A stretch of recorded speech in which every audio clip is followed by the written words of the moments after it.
तो इस वक्त में सबसे पहले बात करते हैं बिहार के सियासत की। मतदाता सूची पर जारी है घमासान, लेकिन ये घमासान आखिर क्यों है?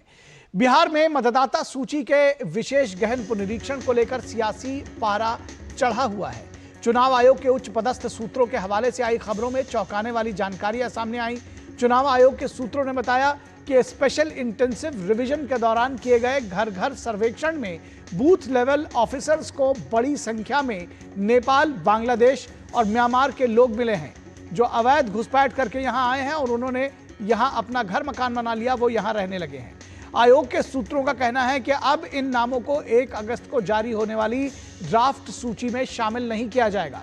इस खबर के बाद बिहार की सियासत में कुछ नेताओं का पारा गर्म हो गया। आरोप प्रत्यारोप के दौर चले और आरजेडी नेता तेजस्वी यादव ने तो भाषा की मर्यादा भी लांघ दी। बीजेपी की ओर से भी तेजस्वी की बात का तल्खी से जवाब दिया गया।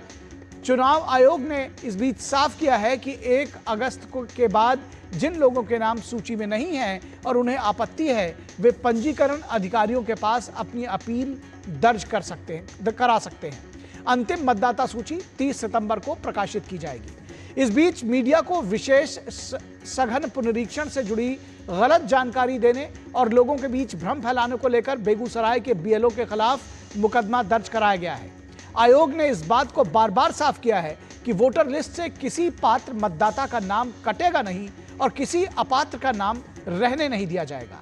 लेकिन यह सवाल बार बार पूछा जा रहा है कि आखिर अवैध घुसपैठियों को वोटर लिस्ट से बाहर करने के सवाल पर कुछ राजनीतिक दल क्यों भड़क जाते हैं। तो सबसे पहले आपको सुनवा रहे हैं आरजेडी नेता और पूर्व मुख्यमंत्री तेजस्वी यादव का वो विवादित बयान जिसको लेकर सियासत गरमाई हुई है। हम वो सूत्र समझते हैं, वेस्ट जो होता है ना, ये वो है, सूत्र नहीं लोग। तो तेजस्वी का जो बयान है उसको हम खुले तौर पर आपको सुना भी नहीं सकते, अमर्यादित है। भाषा की मर्यादा उन्होंने लांघी है। एक बार मुख्यमंत्री रह चुके हैं, इस बार फिर मुख्यमंत्री बनने का सपना देख रहे हैं, लेकिन जो भाषा शैली है उस पर दर्शक आप हैं, वोटर भी आप हैं, आप इसको डिसाइड करें। बहरहाल इस बयान का हर ओर विरोध जारी है। सुनवाते हैं आपको एनडीए गठबंधन के तमाम नेताओं के बयान। भाई तेजस्वी यादव बहुत सारी कंट्रोवर्सी कर रहे हैं, क्या बयान दे रहे हैं, मीडिया पे हमला कर रहे हैं, चुनाव आयोग को नहीं छोड़ा, मीडिया को टारगेट कर रहे हैं। जिस तरह की भाषा उन्होंने बोली है वो दुर्भाग्यपूर्ण है। चुनाव आयोग पर भरोसा करना चाहिए। सूत्र के हवाले से बहुत सारी खबरें चलती है, आप तर्क के साथ उसको काटिए और अगल बगल आपके पार्टी के सम्मानित नेता रहते हैं, लेकिन आप गलती से उनको बोलने का मौका नहीं दीजिएगा। तो हम तो सीधे तौर पर कहेंगे कि लगता है कि अपने घर में भी ऐसे ही भाषा का इस्तेमाल करते हैं कि चुनाव आयोग मुर्दाबाद का भी नारा लगता है। जिस दिन बिहार का चक्का जाम था, आपका चक्का चल रहा था और स्थिति ये हो गई कि अब चुनाव आयोग जैसी संवैधानिक संस्था पर कोई टिप्पणी करने में से पहले 100 बार सोचना चाहिए। साथ ही साथ इस ढंग की भाषा मत करिए इस्तेमाल। ये ज्ञान की धरती है, आपका ज्ञान कल कलंकित हुआ है। हम लोग जनप्रतिनिधि हैं, हम लोग बिहार को रिप्रेजेंट करते हैं, हम लोग बिहार के बारे में बात करते हैं, बिहार के बच्चे हैं। और जिस चाणक्य की धरती है उसमें आप जिसको लोग बिहार की अस्मिता को हम लोग जब बरकरार रखने का बात करते हैं, तब आप ऐसे शब्द का प्रयोग करते हैं जो जिसको मतलब आदमी बाइट में भी वापस नहीं बोल सकता है। और सिर्फ आप ही नहीं, आपके तमाम नेतागण भी हम लोग देख रहे हैं बिहार बंद के बाद जैसे एक बौखलाहट सा हो गया है राजद के नेताओं में। ऐसे शब्दों को यूज़ करते हैं मतलब हम लोग सब के लिए अपमानजनक है। आप सब ने हर बिहार युवा नेता का आज सर शर्म से झुका दिया। तो ये युवाओं की भी राय है, बिहार के तमाम युवाओं की राय है कि वो दरअसल नहीं चाहते कि कोई भी अमर्यादित बयान आए, और जिसको दरअसल बहुत सारे ऐसे लोग हैं जो नेताओं को फॉलो करते हैं, उनको लगता है कि ये इस तरह के बयान नहीं बोले जाने चाहिए। इस पूरी खबर पर बातचीत करने के लिए हमारे साथ खास मेहमान जुड़े हुए हैं, उनसे आपका परिचय करा दें। हमारे साथ राहुल लाल जो कि पॉलिटिकल एनालिस्ट हैं और कांग्रेस के नीतियों के समर्थक हैं तो वो कांग्रेस का पक्ष रखेंगे। राहुल लाल जी, बहुत स्वागत है आपका। हमारे साथ प्रेम पटेल जो कि बीजेपी के प्रवक्ता हैं जुड़े हुए हैं। प्रेम पटेल जी, स्वागत है आपका। विनोद मिश्रा हमारे कंसल्टिंग एडिटर हैं, वो भी हमारे साथ जुड़े हुए हैं। विनोद जी, ये जब भी बात अवैध घुसपैठियों की हुई, जो सूत्रों के हवाले से खबर आई उसमें कहा गया कि कुछ लोग अवैध रूप से रह रहे हैं, BLOs को मिले हैं और उनको वोटर लिस्ट में नहीं रखा जाएगा। ये बात बहुत सिंपल सी है, इस पर इतना भड़कना किस तरह से आप देखते हैं इसको? निखिल, अगर आप अपनी रिपोर्ट में जो बात अभी कह रहे थे, मैं उसी पे आऊँ कि ये बौखलाहट क्यों है। ये मतदाता का सघन परीक्षण जो है, पुनरीक्षण जो है, वो ऐसा तो है नहीं कि ये पहली बार हुआ है। राबड़ी देवी चीफ मिनिस्टर थी, केंद्र में सरकार थी, सब कांग्रेस की थी, उस समय में भी ये पुनरीक्षण हुआ है, तब तो ऐसा कभी कोई बवाल नहीं हुआ। आखिर ये डर क्यों है, आखिर ये खौफ क्यों है SIR को लेके, ये एक बड़ा सवाल है। सवाल इस चीज़ को लेके है कि ये सीधे सीधे अगर ये बात अगर सूत्रों को ही है के हिसाब से अगर आप कहें, तो क्या बिहार के लोग ये जानते नहीं हैं कि बिहार का ये पॉपुलेशन ग्रोथ कैसे इस 2003 से लेके और 2025 तक में आते आते 56% बढ़ गया? क्या ये पॉपुलेशन का ग्रोथ है? अगर ये पॉपुलेशन का ग्रोथ नहीं है तो फिर ये इतने वोटर्स, इतने पहचान पत्र को लेके, इतने आधार कार्ड को लेके कैसे लोग सामने में हैं? कैसे सीमांचल के इलाके में जो सैचुरेशन है वो 126 है, कहीं 128 है, कहीं 130 है। अगर एक व्यक्ति का एक आधार होगा तो वहाँ पे एक व्यक्ति का, आप सोच लीजिए 100 में से 126 लोगों का वहाँ पे आधार कार्ड है। तो आप जिद कर रहे हैं कि हम जो कह रहे हैं वही सही है। चुनाव आयोग पे आप सवाल उठाएं कि भाई ये नागरिकता का प्रमाण पत्र देना, नागरिकता किसी का लेना और देने का काम गृह मंत्रालय का है, ये चुनाव आयोग क्यों कर रहा है? तब भी आप लोगों को भरमा रहे हैं। संविधान के आर्टिकल 26 में और पीपुल रिप्रेजेंटेशन एक्ट 1950 में चुनाव आयोग को यह अधिकार है कि सही मतदाता का परीक्षण करना और उसको वोटर लिस्ट में लाना चुनाव आयोग का काम है। आप जानते हुए भी लोगों को गुमराह कर रहे हैं और एक विपक्ष के नेता के रूप में आप जिस तरह से अमर्यादित बात कह रहे थे, जिस तरह से आप मीडिया पे खींच निकाल रहे हैं, चुनाव आयोग पे खींच निकाल रहे हैं, तो ये आपको डर सता रहा है कि अगर सही सही मतदाता की सूची बन जाए तो शायद जो अब तक NRC का ढोल पीट रहे थे और इसको गुमराह कर रहे थे, शायद वो बेपर्दा हो जाएंगे। जी बिल्कुल। राहुल लाल, एक तो डर क्यों है, खौफ क्यों है, ये सारे जो क्वेश्चंस रेज किए हैं विनोद जी ने, उसका जवाब तो आप दीजिएगा ही। क्या मैं जानना चाहता हूं कि क्या कांग्रेस जो जिस तरह की अमर्यादित भाषा का प्रयोग तेजस्वी यादव ने किया है, क्या रुख है आपका, क्या कहेंगे आप इस पे?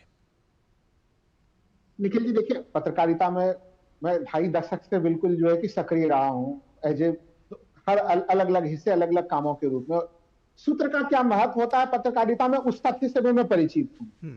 लेकिन एक दौर वो पत्रकारिता का था और एक दौर वो भी हम लोगों ने देखा जिसके तरफ तेजस्वी यादव ने इशारा किया कि सूत्रों के हवाले से हम लोग पाकिस्तान के विभिन्न शहरों के ऊपर ही कब्जा करते हुए चले जा रहे हैं। हर चीज में आई है। देखिए, मैं आपको बताऊं, अगर आप मेरी बात सुन लीजिए, जो सवाल था मेरा वो उस पर आप नहीं आए। आपने अवनति किस चीज में नहीं आई है? आप देखिए, पिछड़ी पीढ़ी को हर चीज में अच्छा बताया जा रहा है, तो हम यहाँ ये डिस्कशन करने नहीं बैठे हैं कि किस चीज में। हमने ये सिर्फ पूछा आपसे कि जो उन्होंने अभद्र भाषा का प्रयोग किया, क्या आप उनको बताएंगे, सिखाएंगे कि कम से कम कांग्रेस के साथ हैं तो ऐसी भाषा का प्रयोग मत करिए?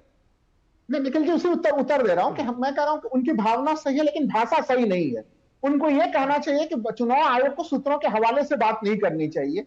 चुनाव आयोग को बिल्कुल जो है उन्होंने जो वो सीधे सीधे प्रेस विज्ञप्ति करे, प्रेस कॉन्फ्रेंस करे, उनको तब ये आंकड़ा देना चाहिए, खुल के आंकड़ा दे वो कि बिहार के मतदाता सूची में जो पुराना मतदाता सूची रहा उसमें कितने लोग थे घुसपैठिए आखिर घुसे हुए, किन किन जिलों के किन किन जिलों में कहां पे कितने घुसपैठिए किस किस देशों के थे। क्योंकि चुनाव आयोग अगर सूत्रों के हवाले से कह रहा है कि बांग्लादेश के घुसपैठी है, म्यांमार के घुसपैठी है, नेपाल के घुसपैठी है, बांग्लादेश और नेपाल के घुसपैठी तो सुनते हुए रहे थे हम लोग, म्यांमार के भी घुसपैठी आके जो है कि बहुत ज्यादा बिहार में रह रहे हैं और वो भी इस समय रह रहे हैं। तो ये तो फिर सवाल एक तरह से ये खड़ा होता है, क्योंकि वो आंकड़े बड़े स्पेसिफिक आने आवश्यक है। 2005 से माननीय नीतीश कुमार जी बिहार के मुख्यमंत्री है, 20 साल से वो मुख्यमंत्री है और भारतीय जनता पार्टी उसमें अधिकांश हिस्से में उनके सहयोगी बने हुए रहे। तो सवाल उनसे भी होगा और माननीय प्रधानमंत्री जी 2014 से देश के प्रधानमंत्री हैं। तो क्या इस डबल इंजन सरकार में इतनी ज्यादा जो है कि इसमें अनियमितता की स्थिति हुई कि घुसपैठियों की बाढ़ हो गई?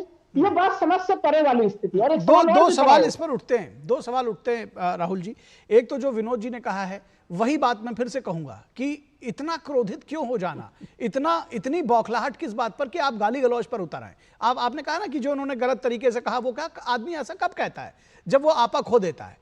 तो इस पे इतना क्रोधित क्यों होना कि अवैध घुसपैठियों के खिलाफ अगर कार्रवाई की जा रही है या उसको अवैध घुसपैठिया क्यों कह रहे हैं? इसी तरह की बातें ममता बनर्जी भी कह रही हैं। दूसरी चीज जो आपने कहा कि वो बीजेपी सरकार की तरफ हुआ है, इसके लिए ये जिम्मेदार, उसके लिए वो जिम्मेदार, मैं मान भी लेता हूं कि वो किसी भी सरकार में हुआ है, लेकिन उसको आज सही कैसे ठहराया जा सकता है? कोई अवैध तरीके से आ गया, वो लाने वाला कोई भी रहा, किसी के भी कार्यकाल में आए, वो आपको बताते कि 1998 में कितने थे, 2003 में कितने थे, मैं उस संख्या में नहीं जाता, लेकिन वो आए और अब फिर उनको और वैलिडेट करने के लिए उनको वोटर लिस्ट में शामिल किया जाए या उनको बने रहने दिया जाए, ये तो ठीक नहीं है ना।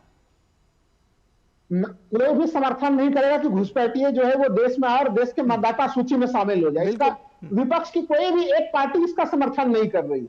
मूल बात ये प्रश्न उठ रहा है कि कहीं ऐसा तो नहीं घुसपैठियों के नाम पे मूल मतदाताओं को ही बाहर करने की तैयारी है।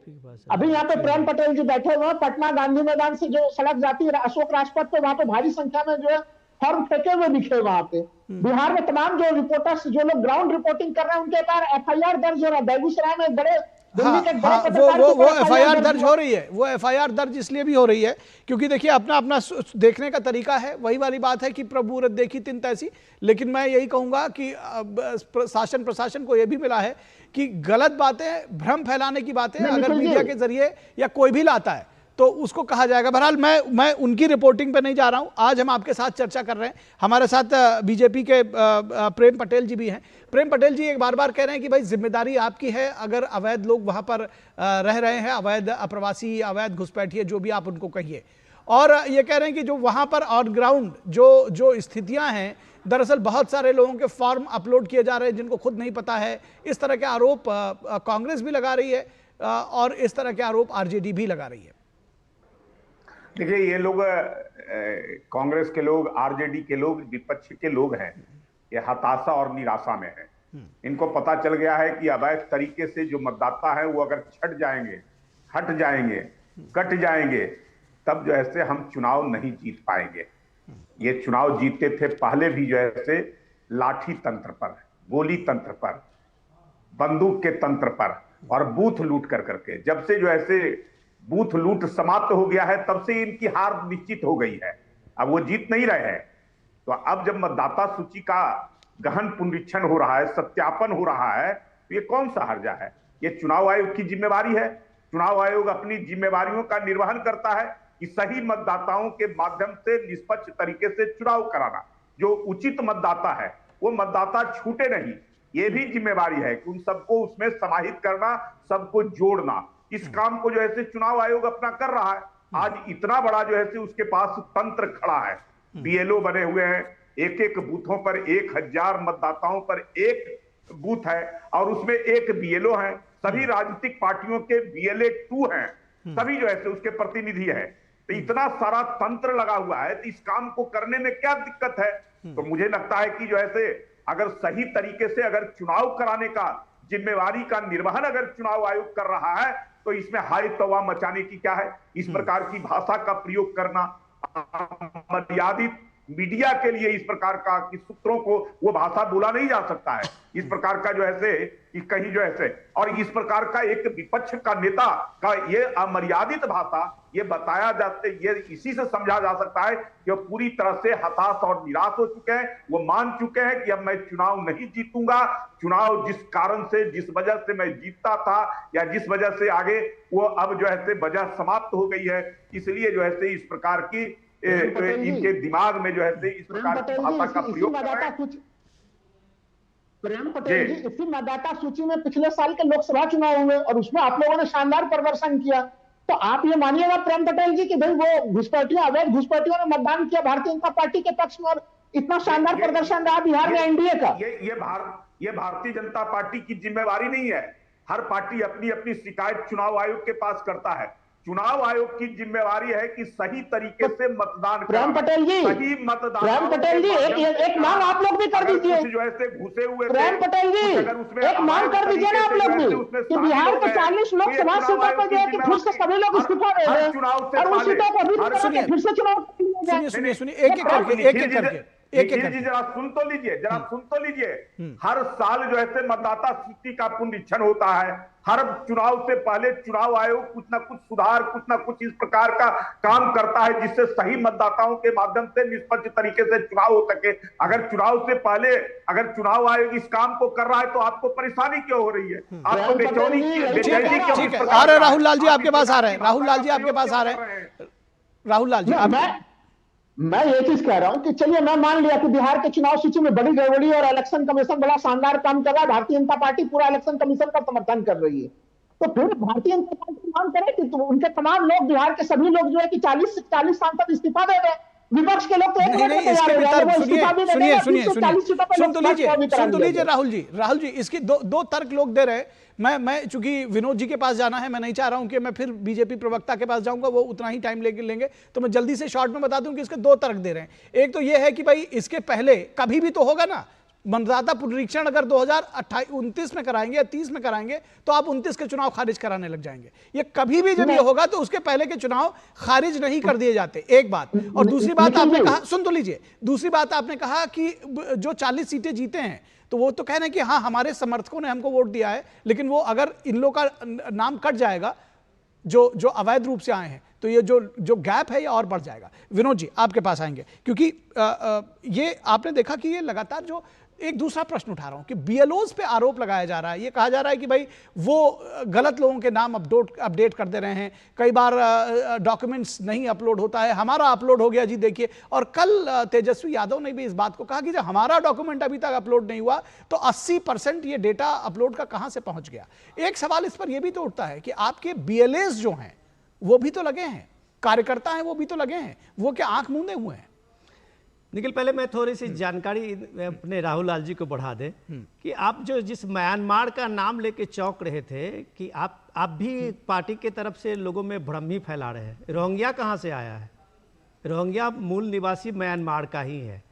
वो रोहिंग्या बांग्लादेश के रूट होते हुए अब जब देश के अलग अलग हिस्से में पूर्णिया से लेके और मुंबई तक फैल गया है, जम्मू कश्मीर तक फैल गया है, ये कहाँ से आया है? त्रिपुरा तक फैल गया है। ये सारे म्यांमार के ही मूल निवासी हैं जो बांग्लादेशी घुसपैठ के साथ में अपने को अटैच किया है। दूसरी बात कि सवाल ये है कि आप जब एक बीएलओ को लेके, एक बीएलए के इसके आधे अधूरे पेपर के नाम पे जो ये लोगों में भ्रम फैलाते हैं कि ये कैसे अपलोड हुआ, ये कैसे संभव हुआ। अरे भाई 2003 में इलेक्शन कमीशन ने बगैर डिजिटल टेक्नोलॉजी का 31 दिन में इस काम को पूरा किया था, बिहार का सघन पुनरीक्षण का काम। और ये सघन पुनरीक्षण मात्र 31 दिन में हुआ था। और आज सघन पुनरीक्षण के लिए आप देखिए कि 76,000 बीएलओ लगे हुए हैं। उसके साथ में सारे पॉलिटिकल पार्टी के अगर आप सारे बीएलए को जोड़ लें तो 1.5 लाख से ज्यादा लोग हैं। और 1.5 लाख लोग और 76,000 बीएलओ हैं, और उसके बाद आप किसी एक बीएलए और बीएलओ का एक पर्ची लेके आप एक मीडिया में खबर फैलाने लगे यूट्यूबर बन के, और आप कहने लगे कि ये कैसे संभव है। तो आप इलेक्शन कमीशन के अथॉरिटी को चैलेंज करते हैं सिर्फ इस नाम पे कि एक फर्जी आपने कहीं से पेपर उठा लिया है, जबकि आप जानते हैं कि ये देश का सिस्टम आज से नहीं है। चुनाव आयोग एक स्वतंत्र इकाई है जिसके पास में पूरे देश के सारे अधिकारी लगे हुए होते हैं, उसके साथ में चुनाव आयोग के साथ अटैच होता है। आप सवाल उठाते हैं एक पर्ची एक बीएलओ का बीएलए का ले लिए और इस पे सवाल उठा दिए। निखिल ने अभी अपनी रिपोर्ट में बताया उस पर एफआईआर हो गया है। गलत खबर, गलत चीजों को लेके मत बताइए। सूत्र पे जो इतना भड़कते हैं, पूरा देश की मीडिया आज भी खबर जो है सूत्र से ही उसको शुरुआत करता है और सूत्र से ही वो चीजें एस्टैब्लिश होती है। आप सूत्र को गाली देते हैं, आप मीडिया को गाली दे रहे हैं। किस खींच में भाई? कि सिर्फ आपका नैरेटिव मीडिया चलाए और दूसरे का नैरेटिव मीडिया नहीं चलाए। तो आप ये सवाल तो आप पे बनता है कि आपकी समझ पे कि आपके सरकार रहते हुए ये पुनरीक्षण हुआ था। आज तेजस्वी यादव विपक्ष में हैं तो लगातार इस पे आप हमले कर रहे हैं। आपके पास दूसरा कोई नीतीश सरकार के 20 साल का एंटी इनकम्बेंसी ही अगर आप मान लीजिए, तो उसके के लिए आपके पास कोई अल्टरनेट नहीं है, कोई चीजें मुद्दे नहीं है, सिर्फ लोगों को भरवा रहे हैं कि ये वोटर्स को, गरीब गुरबा को, प्रवासी जो बिहारी हैं वो बाहर गए हुए हैं उनका कट रहा है। ये आप बेईमानी कर रहे हैं, उस गरीब लोगों के लिए बेईमानी कर रहे हैं जिसके हक को इस नंबर बढ़ा के आप छीन रहे हैं। आज अगर सोशल वेलफेयर स्कीम जाती है तो आप सोचिए कि उसमें गरीब लोगों के हिस्से में कितना आता है, उसका कितना हिस्सा जो है वो अवैध घुसपैठिए छीन लेते हैं। पूरे बॉर्डर के इलाके में आप देख लीजिए घूम के। राहुल लाल जी क्या तर्क दिए जा रहे हैं? सवाल इसका है कि एसआईआर का स्वागत करना चाहिए। ये डिस्परेशन इसलिए है कि सुप्रीम कोर्ट ने इनको जब आईना दिखाया, सुप्रीम कोर्ट ने जब इलेक्शन कमीशन को इस बात के लिए मना ही नहीं की है, तो ये अपना खींच इस तरह के असभ्य भाषा के तौर पे दे रहे हैं। ठीक है, ठीक है। राहुल लाल जी बहुत देर से कुछ कहना चाह रहे हैं। राहुल लाल जी, ये तो आप बताइएगा ही, लेकिन ये ज़रूर इस बात को बताइएगा कि ये जो दूसरे तमाम मुद्दे हैं, जिस तरह से अभी विनोद जी ने कहा, आप किस तरह से कह रहे हैं, जब बातें कहने के लिए शुरुआत होते हैं तो गरीब, नौजवान, मजलूम, उनका वोट लोग काट रहे हैं। क्यों काटेंगे भाई? क्या तर्क है उसके पीछे?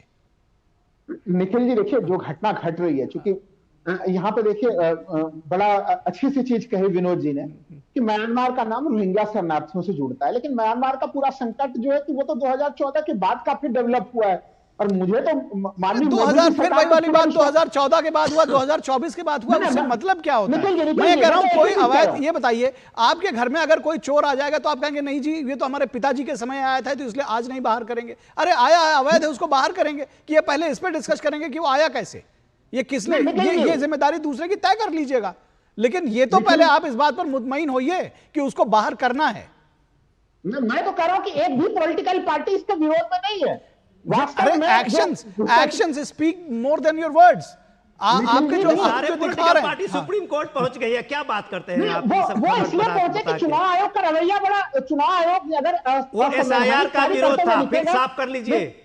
चुनाव आयोग का विरोध नहीं था, एसआईआर का विरोध करने सारे पार्टियां पहुंची थी और सुप्रीम कोर्ट ने एसआईआर को जारी रखने का निर्देश दिया है। ये सब चीजें बता के आप लोगों को गुमराह करते